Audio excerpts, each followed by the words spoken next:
Hello everyone, મારું નામ મીના છે.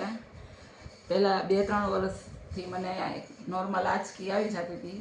પછી મેં નોર્મલ વીકનેસ આવી જતી, પણ ત્યારબાદ મેં નચિકેત સર મહેતાનો સંપર્ક કર્યો, જે સ્પેશિયાલિસ્ટ છે મગજને તેના માટેના. એની દવા મેં લીધી છેલ્લા 20 દિવસથી. હવે એનાથી મને ઘણો ફેર પડ્યો છે. અને જો તેમને સારું થતું હોય, તમે કોઈ પણ જગ્યાએ રહેતા હોય ને, તો સરનો સંપર્ક કરવો.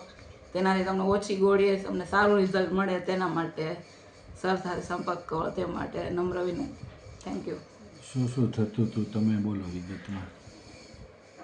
બેગને મોઢામાંથી ફીણ નીકળી જતા હતા ને આંચકી જેવી અસર દેખાતી હતી. નાના બાળકમાં થતી હોય ને એક વાયનો જ એક પ્રકાર છે.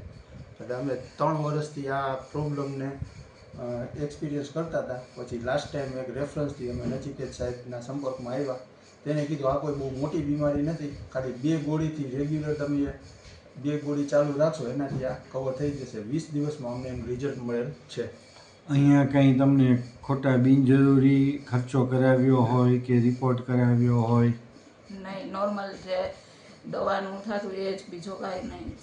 રિપોર્ટ ઉપર રિપોર્ટના આધારે તમને નોર્મલ દવામાં જ તમને બધું. તમને એટલી બધી 3 વર્ષથી તકલીફ હતી, તો તમારી મજબૂરીનો લાભ લઈને અમે અહીંયા કોઈ તમને ખોટી 2 પૈસા પડાવવા એવા કોઈ પ્રયત્ન કર્યા હોય કે ખોટું તમને ઊંધું ચતું સમજાવીને? નહીં, એવું કાંઈ નહીં. નોર્મલી બધા કહેતા હોય કે મગજનો, તો આપણને એમ થાય કે આપણે બીમાર છીએ માનસિક રીતે, પણ એવું નથી. જસ્ટ હોય એના કારણે આપણને થતું હોય, વીકનેસને કારણે. પણ જો વધારે થતું હોય તો આવી રીતના મહેતા સાહેબને મળી શકો છો તમે બધા. તમને સંતોષ બધી રીતે? હા, બધે સંતોષ છે. સ્ટાફથી, સારવારથી, રિઝલ્ટથી? રિઝલ્ટ 20 દિવસમાં ઘણો ફેર પડી ગયો છે. કોઈ દવાની સાઈડ ઇફેક્ટ, સાઈડ ઇફેક્ટ કાંઈ નથી, નોર્મલ જ.